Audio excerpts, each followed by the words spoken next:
కోసమైనా నువ్వు ప్రాణాలతో బయటపడాలి.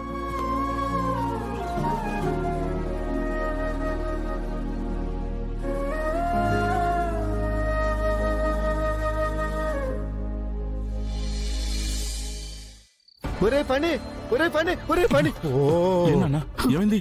కొంపలు మునిగినాయిరా. ఆ తోటమాలిగాడు అన్నం తిన్న నొరగలు కక్కుతుంటే ఆ సత్య చూసేసిందిరా.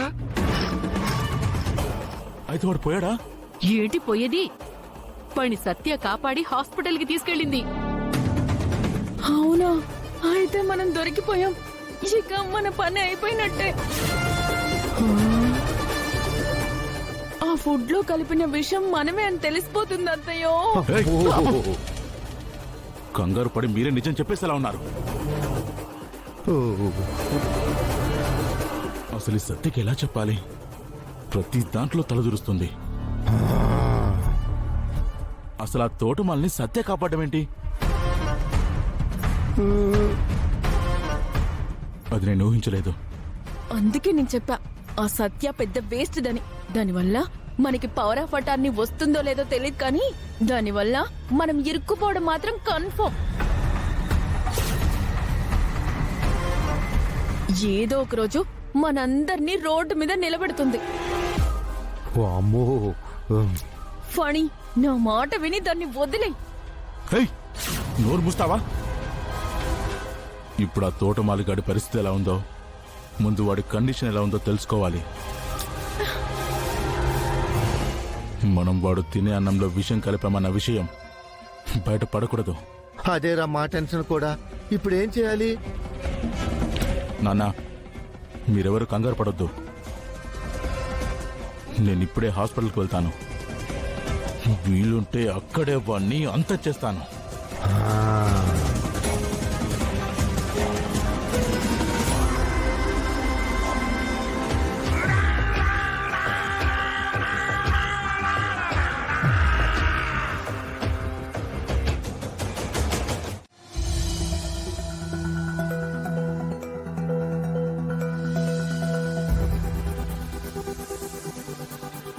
అమ్మగారు అమ్మగారు, ఏంట్రా, ఏమైంది?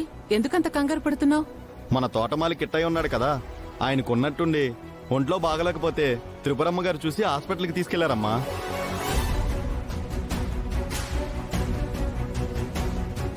ఏమైంది తనకి? ఏమోనమ్మా తెలీదు. కడుపులో నొప్పి అనుకుంటూ మెలికలు తిరుగుతూ నురగలు కక్కుతూ ఉంటే త్రిపురమ్మ గారు చూసి వెంటనే హాస్పిటల్కి తీసుకెళ్లారంట. అవునా? ఇప్పుడు ఆయనకి ఎలా ఉందంట? ఏమో తెలియదమ్మా. అక్క నాకు కూడా చెప్పలేదేంటి?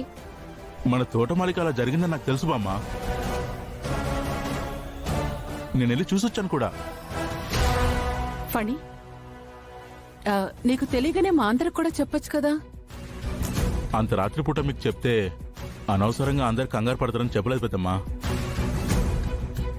కనీసం వదిన కూడా ఫోన్ చేసి చెప్పలేదు. వదిన కూడా అందరం కంగారు పడతామని చెప్పున్నదిలే అనంత్. పాపం పెద్ద ఆయనకి ఇప్పుడు ఎలా ఉందో ఏంటో. మీరెవరు కంగారు పడకండి. నేను ఈయన హాస్పిటల్కి వెళ్ళి చూసి పెద్ద ఆయనకి ఎలా ఉందో ఫోన్ చేసి చెప్తాం. త్వరగా వెళ్ళండి అమ్మా.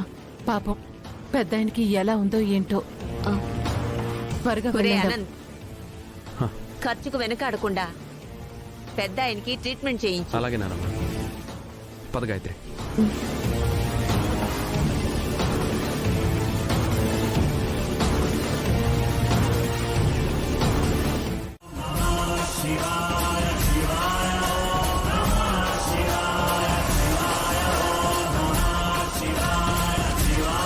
కిష్టయ్య, ఇప్పుడు ఎలా ఉంది? బాగానే ఉంది బాబు, నాకేం కాలేదు. అయ్యో, కానీ మీకు ఇలా అవ్వడం ఏంటి? అసలేం జరిగింది? తిన్నాన్నం అరగలేదేమో, దానివల్ల అస్వస్థకు గురయ్యాను.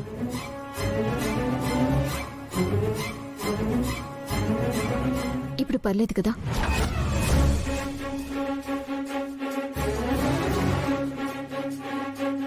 పర్లేదమ్మా. ఖర్చుల గురించి మీరేం భయపడకండి, అంతా మేము చూసుకుంటాం.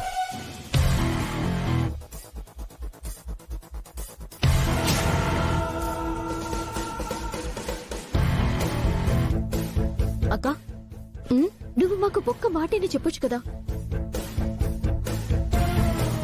నువ్వు ఒక్కదానివే ఈయన తీసుకురావడం ఏంటి? ఏం లేదు గాయత్రి, పాప ఆయన పరిస్థితి చాలా సీరియస్ అయ్యింది. ఆ టైంలో ఇంట్లో వాళ్ళందరినీ లేపడం ఎందుకో అని నేనే ఆయన్ని హాస్పిటల్కి తీసుకొచ్చాను.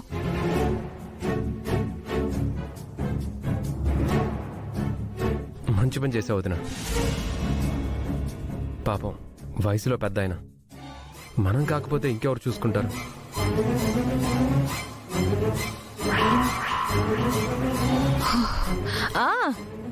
అవును అనంత్ గారు, మనం కాకపోతే ఎవరు చూసుకుంటారు?